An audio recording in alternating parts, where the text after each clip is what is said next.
If you've spent the last few evenings scrolling through endless lists of tankless water heaters, watching video after video trying to figure out whether the higher flow rate or the lower emissions rating actually matters for your backyard, you're not alone. That hesitation? It's the exact reason I'm here. I dug into the specs, read through the compliance documents, and tried to picture a real-world setup because buying a propane-fired, condensing unit isn't the same as picking up a standard electric kettle. Link is in the description if you want to check the product details on Amazon. First off, let's talk about the scenario most homeowners face. Imagine you have a modestly sized deck, a small garden hose, and a desire to shower outdoors after a summer bike ride or a yoga session on the patio. You've got a propane tank already on the property for a grill, so adding a water heater feels like a logical extension. What you need is something that can deliver a steady stream of hot water without a massive tank to fill, and you want it to fit in a corner without taking up the whole shed. That's where the Takagi H3J steps into the picture. The condensing part of this model isn't just marketing fluff. Traditional propane water heaters vent exhaust gases at a higher temperature, wasting heat and producing more nitrogen oxides, NOx.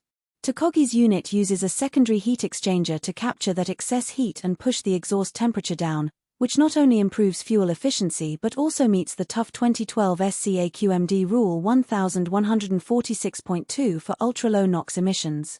In plain English, you'll be burning less propane for the same amount of hot water, and you'll be breathing cleaner air, something that matters if you have kids playing nearby or if your local jurisdiction is strict about emissions. Now, who should actually consider this heater? If you already have a propane supply and you need a compact, on-demand source of hot water for outdoor showers, garden hoses, or a small spa, the H3J is a strong contender. Its touted flow rate of 6.6 gallons per minute means you can comfortably run a standard 2-minute shower while still having a bit left over for a second fixture, assuming your incoming water temperature isn't extremely cold. It's also a solid pick if you're conscious about energy bills. The condensing design typically squeezes an extra 1,015% efficiency out of each gallon of propane compared to a non-condensing model. On the flip side, this isn't the right fit for a full home replacement. If you're looking to power multiple bathrooms, a large bathtub, or a high-flow washing machine, you'll quickly outgrow the 6.6 GPM ceiling. Likewise, if you only have a natural gas line and no propane tank, the conversion cost might outweigh the efficiency gains.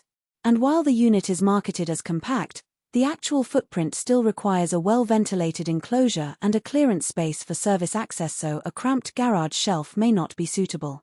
Let's dig into the practical strengths that become obvious once you install the thing. The first thing you notice is the endless hot water claim, which holds up nicely for the intended use cases. Because the heater ignites only when demand is present thanks to its electronic ignition rather than an Evron pilot light, you won't waste fuel sitting idle. I've seen owners report that the unit cycles on within a few seconds of turning a tap, so there's minimal lag between cold and hot. That immediacy is a real comfort when you're stepping outside after a workout and just want a quick rinse. Another practical advantage is the safety layer built into the computer-controlled system.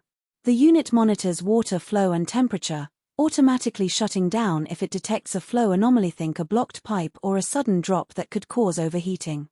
For anyone who isn't a licensed plumber, that safety net reduces the risk of a costly failure. Also, because there's no standing pilot flame, you eliminate a common source of ignition mishaps in outdoor installations, which is a subtle but valuable peace of mind. What about the hidden trade-offs? The biggest one is the initial installation complexity. A condensing water heater requires a stainless steel vent that can handle the cooler exhaust, often a coaxial or larger diameter PVC pipe that runs outdoors. If your property already has a simple venting setup for a standard propane heater, you'll need to upgrade that line, which can add a few $100s in labor. Additionally, the unit's temperature sensor can be finicky if the incoming water supply fluctuates dramatically. In very cold climates you might see a drop in flow rate unless you preheat the feed water or accept a slightly lower outlet temperature. Another subtle weakness surfaces in the real-world energy bill. While the condensing design does trim fuel consumption, the savings aren't as dramatic as you might expect for a low-usage scenario. If you only use the heater once or twice a week for short showers, The difference between a non-condensing and a condensing model may be a few dollars a month, still nice, but not a game-changing financial breakthrough. In those cases, the decision often hinges